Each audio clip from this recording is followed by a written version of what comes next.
Hasan Asy'ari ini yang ngatakan kelompok yang sah itu kelompok Wahabi. Saya nggak tahu Wahabi yang mana yang ngatakan. Ini juga latah sekarang di negara kita nih, tentang kata-kata Wahabi. Kostum yang kita pakai tidak penting, bendera yang kita tegakkan tidak penting. Yang penting itu pembuktian sesuai tidak dengan apa yang Rasul dan sahabatnya contohkan. Kalau sesuai, itulah yang selamat. Kalau tidak, terancam masuk neraka jahanam. Like and subscribe. Hasan Asy'ari ini yang ngatakan kelompok yang sah itu kelompok Wahabi. Saya nggak tahu Wahabi yang mana yang ngatakan. Ini juga latah sekarang di negara kita nih, tentang kata-kata Wahabi. Ini tidak ilmiah. Saya baca semuanya. Kelompok yang dituduh Wahabi itu saya baca dulu bukunya. Saya tidak ketemu kesesatan di situ. Saya baca kitab Hakaza Tahaddatsa Muhammad bin Abdul Wahhab. Beginilah ucapan, makalah, pendapat, akidah Muhammad bin Abdul Wahhab yang lahir di Mekah. Saya baca, tidak ketemu saya di mana sesatnya. Maksud saya baca kitab-kitab beliau, saya baca, saya tidak mau kita, karena apa yang kita ucapkan ini akan dimintai pertanggungjawaban. Hati-hati kalau kita nyebut orang sesat. Saya baca kitab Tasihhu Khotoil Tarikhiyah Haulal Wahabiyah. Tulisan Syekh Aswair. Di sana disebutkan Wahabi yang sesat di situ Abdul Wahhab bin Rustum, bukan Muhammad bin Abdul Wahhab yang ada di Mekah. Kalau kita nganggap itu Wahabi juga kita keliru. Karena nama aslinya siapa? Muhammad bin Abdul Wahhab, ayahnya yang Abdul Wahhab. Seharusnya kalau kita nganggap dia yang sesat bukan Wahabi, tapi Muhammadi, karena namanya Muhammad. Di situ begitu ada ilmiah. Paham? Orang akademis itu harus berpikir ilmiah. Katanya moderat. Kalau moderat itu bagaimana? Berusaha berdiri di tengah. Harus memihak kepada kebenaran. Kalau ngaku moderat, tapi berpihak kepada tukang fitnah, tukang sebar hoax, tukang adu domba, itu bukan moderat namanya, tapi mudarat. Paham? Jadi inilah yang terjadi, terpecah belah. Saya tidak ketemu Wahabi yang mana disebut sesat. Karena saya baca buku-buku beliau, sampai saya pernah dialog dengan seorang ustadz. Dia bilang Wahabi Mekah itu negeri Wahabi yang mengerikan, haus darah, macam-macam. Saya buktikan. Saya ambil kitab dari buyut gurunya. Tulisan Abuya Alwi Al-Maliki. Judul kitabnya Mafahim Yajib Antusohhah. Pemahaman yang harus diluruskan. Kita tahu ya, Habib Abuya Sayyid Alwi Al-Maliki yang ada di Mekah rahmatullah alaih, sekarang sudah menghadap ilahi, itu bertentangan dengan pemahaman ulama Saudi. Saya ambil kitab, saya suruh baca. Kenapa? Di dalam kitab itu justru Syekh Sayyid Alwi Al-Maliki membela Muhammad bin Abdul Wahhab. Apa kata beliau? Muhammad bin Abdul Wahhab tidak seperti apa yang dituduhkan oleh banyak orang.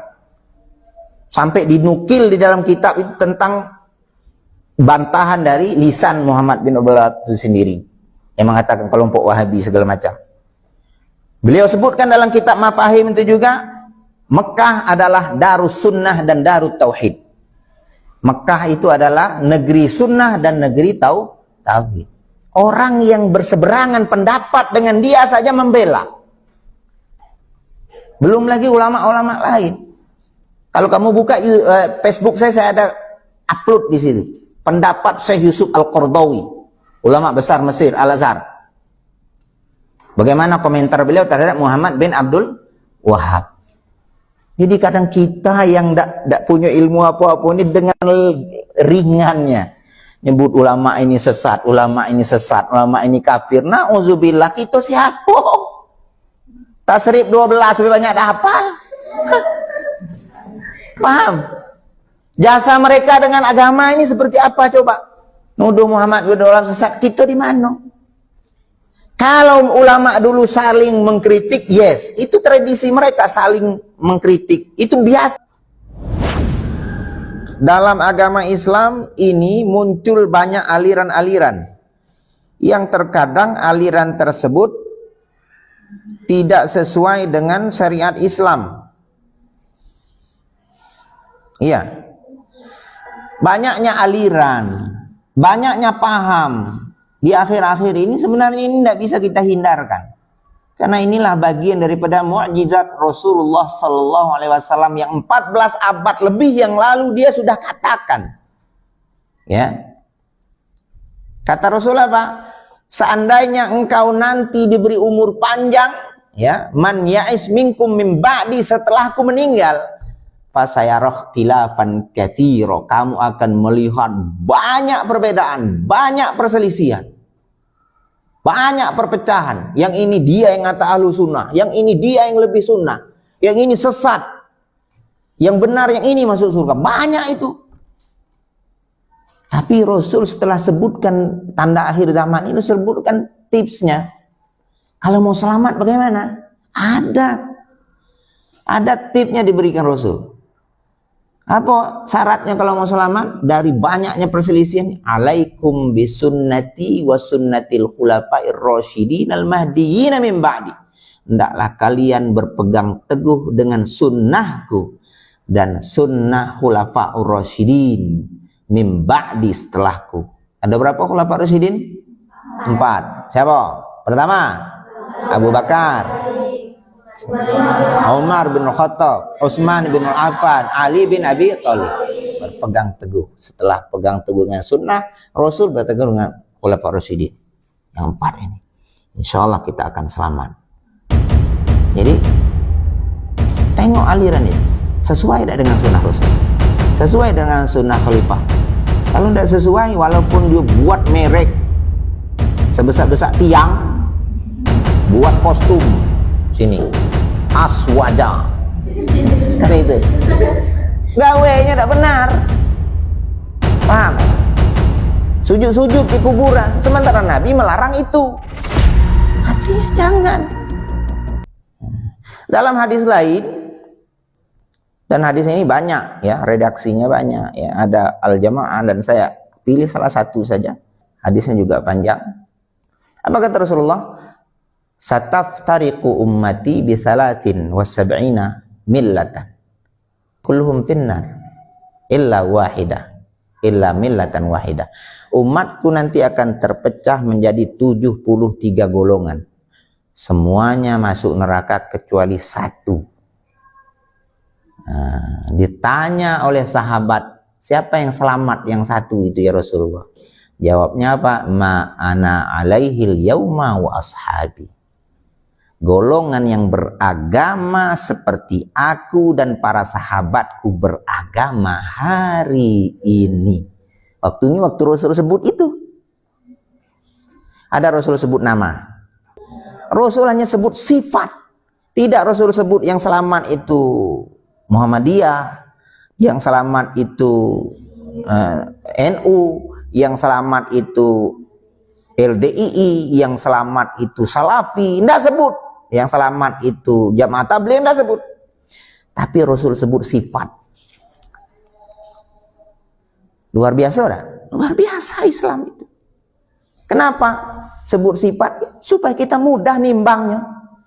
Artinya pengakuan itu tidak penting.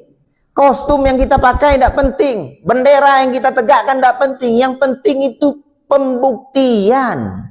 Sesuai tidak dengan apa yang Rasul dan sahabatnya contohkan. Kalau sesuai, itulah yang selamat.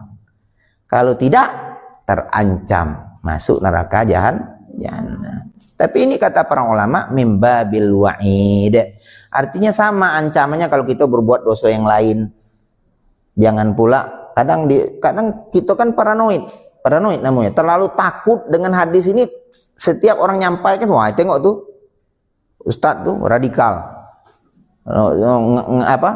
memponis orang masuk neraka. Wah dia kayaknya pegang kunci surga tuh. Kan banyak ya, padahal Ini kita kan menyampaikan. Adapun individu-individu itu kita tidak boleh ponis. Sampai ada di depan kita, ada saudara kita nampak dia minum racun bunuh diri pun kita tidak boleh komen. Tidak boleh kita bilang, wah ini pasti neraka jahanam. Tidak boleh. Kita tidak boleh mengponis, menjudge individu. Kita hanya menyampaikan. Dan ini bab wa'id, ancaman. Artinya, ya kalaupun itu masuk neraka, tapi tidak kekal insya Allah. Sama kita berbuat dosa-dosa yang lain. Nah, paham? Ya, siapa ini? Nah, dia tuh. Jadi memang sudah fitrah akhir zaman, memang banyak perselisihan. Kalau mau selamat, bagaimana tadi? Ikut contoh, teladani apa yang Rasul contohkan. Insya Allah selamat. Ya, insya Allah selamat. Dalam hadis lain disebutkan taraktu fikum amroini lan tadillu in tamassaktum bihima kitaballahi wa sunnata rasuli. Aku tinggalkan kepada kalian dua perkara yang kalian kalau berpegang teguh dengan dua perkara ini kalian tidak akan tersesat. Ya, apa itu kitaballahi wa sunnata rasul? Kitab Allah, Al-Qur'an wa sunnah Rasul, sunnah Rasul. Dalam ayat dikatakan apa? Fa in tanaza'tum fi syai'in faruddu ila Allah wa Rasul. Kalau kita berbantah-bantah, bertengkar terhadap suatu perkara masalah hukum agama, yang ini dia yang tahu benar, yang ini dia yang tahu benar, maka kata Allah apa? Faruddu ila Allah wa Rasul. Kembalikan kepada Allah dan Rasul. Maksudnya apa? Kembali kepada Al-Qur'an dan hadis. Jelas ya? Nah, jangan kaget kalau banyak perselisihan sekarang. Memang begitu fitrahnya. Tugas kita penuntut ilmu, belajar dan belajar. Kita akan tahu nanti. Antara serigala dan domba kita akan tahu. Antara ayam dengan musang kita akan bisa mendeteksi itu. Kalau kita punya ilmu, kalau tidak punya ilmu ya selamat Anda dalam kebingungan nanti. Takut-takutnya salah ikut, salah pilih guru. Pilih guru yang beraliran sesat. Paham? Nah,